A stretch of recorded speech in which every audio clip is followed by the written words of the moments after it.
সুদেবের থেকে লাজুকে নিয়ে নিজের বাড়িতে আনলো অনুভব। সম্পূর্ণ জানতে হলে দেখতে থাকো। গল্পের শুরুতেই দেখা যায় লাজুকে নিয়ে নিজের বাড়ির পথে রওনা দিয়েছে অনুভব। লাজু বারবার করে বলে, তুমি আমাকে স্টেশনে ছেড়ে দিয়ে এসো, আমি ওখান থেকে ট্রেনে করে বাড়িতে চলে যেতে পারবো। আমি আর তোমাদের বাড়িতে ফিরতে চাই না। তখন অনুভব বলে, লাজু তুমি চুপ করবে? আচ্ছা, তোমার তো এত জ্বর হয়েছে, তারপরেও জ্বরটা কমে গেছে, কিন্তু তুমি এত দুর্বল কেন? নিশ্চয়ই তোমাকে সেইভাবে খাওয়া দাওয়া দেয়নি, ফ্রুটস কিছু দিয়েছে? কিন্তু লাজু কিছুই বলতে চায় না আর বলে, গরিব ঘরের ফ্যামিলিতে এত কিছু কি আর হয়? তবুও দীপা দিদি আর বড়দি আমার জন্য অনেক কিছুই করেছে, সে কথা অস্বীকার করি কেমনে?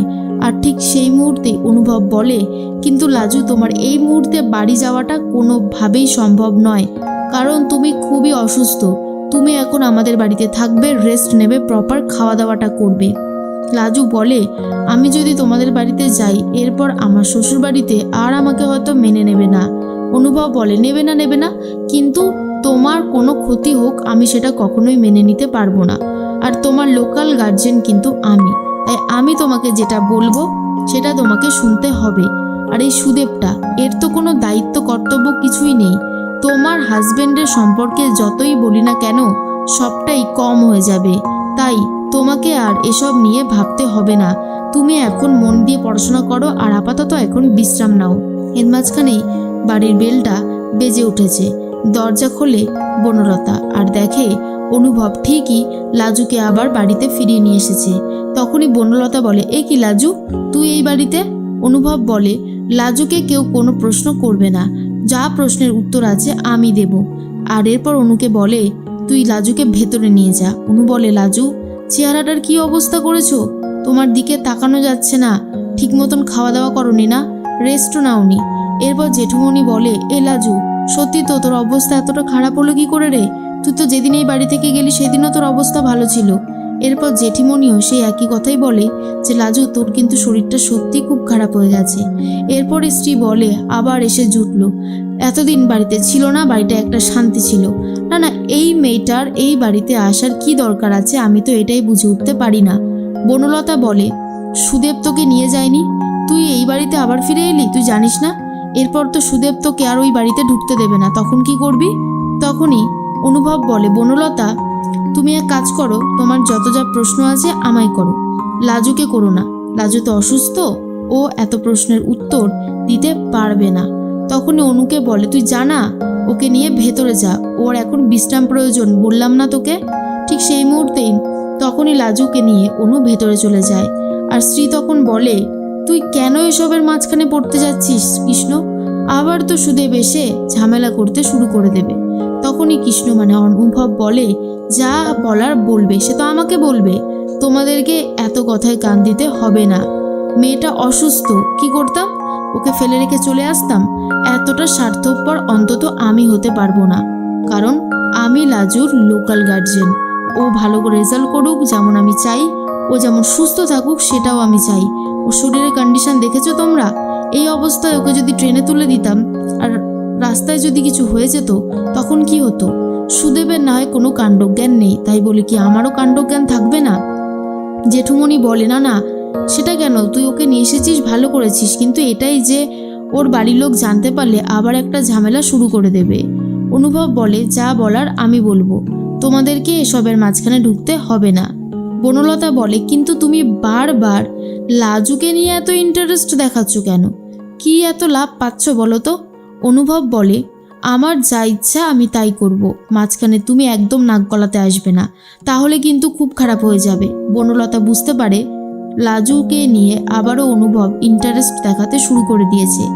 এত সহজে অনুভবের মন থেকে লাজুকে বার করা যাবে না। এর মধ্যেই ঠাম্মি বলে, হ্যাঁ রে লাজু, চোখ মুখের কি অবস্থা করেছিস তুই? তোকে একদমই ওরা যত্ন করেনি, আমি সেটা খুব ভালো মতন বুঝতে পারছি। তুই এখানে থাক, কটা দিন নিশ্চিন্তে থাক, তোকে অন্য কিছু নিয়ে ভাবতে হবে না। কিন্তু লাজু মনে মনে ভাবে, ওই বাড়িতে তো আমার ফেরার রাস্তা বন্ধ হয়ে গেল, কি করব আমি এখন? ওরা যদি সত্যি সত্যি তাড়িয়ে দেয় তাহলে কোথায় যাব? ভগবান, তুমি লাজুকে কেন এত পরীক্ষার মধ্যে ফেলছো? লাজু এমনটাই বলতে থাকে। এরপর ঠাম্মি বলে, আমি আছি তো, আমি সবটা বলে দেব।